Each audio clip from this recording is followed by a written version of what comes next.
Hello everyone, my name is Madeline Fulton and this is my investigative object project for Art 200. I chose to do my art project on the piece The Persistence of Memory by Salvador Dali.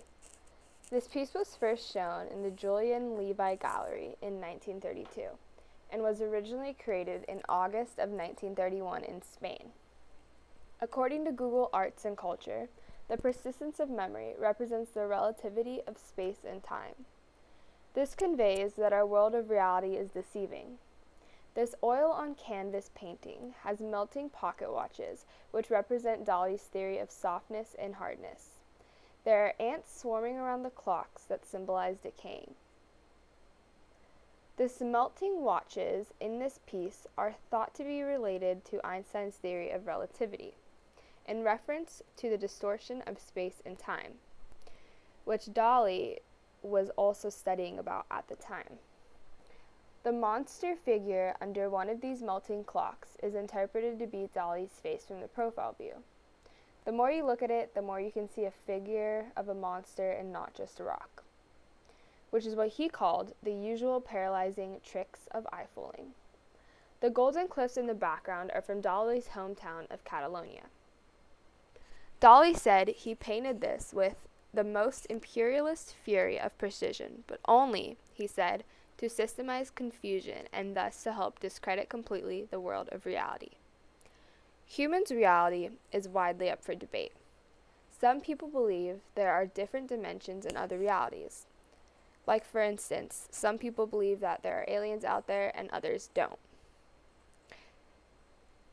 Or that the world we live in is simply just not real. Different religions have different realities. The reality we know is the universe and the world we are in. A lot of art pieces can depict a different reality and the idea of parallel universes and other dimensions.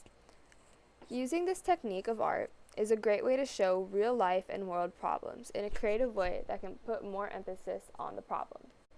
Jay Gould's piece, Passage, was captured in 2012 in Baltimore, United States. It was a science experiment that resulted in this photograph. It was taken in a forest, and you can see a puffy cloud of smoke that was created by science right in the middle of the forest. The title of the photograph makes the viewer infer some type of portal-like cloud. According to The Multiple Realities and Other Worlds of Art, written by Stefan Knudsen, it speaks to the sublime experience as the backdrop that pushes against our empiricism and all the human conditions of understanding. This piece is a different style of deception than Salvador Dali's, although both pieces do deceive reality. This piece shows other realities in the world, while Dali's painting is imagination created into a drawing.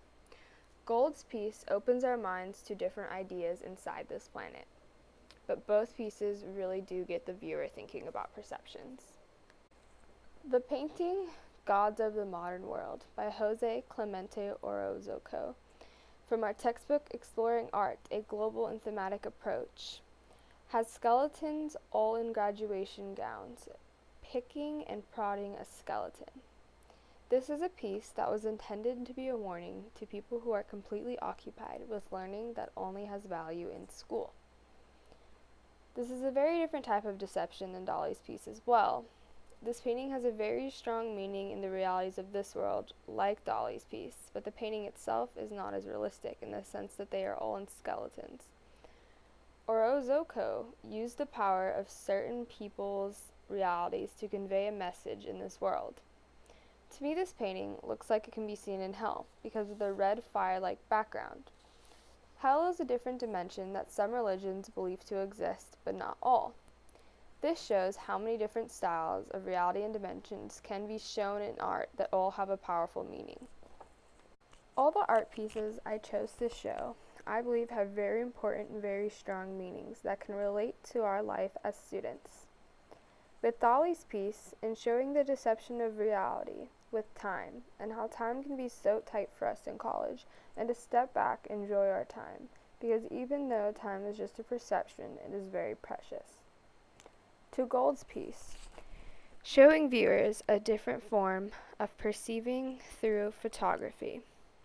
And Jose Clemente Orozco's piece shows how even when art is not necessarily realistic to this world, with the skeletons being alive, it can still have a very important message and understanding about time and space and the realities we do not look at or think about every day.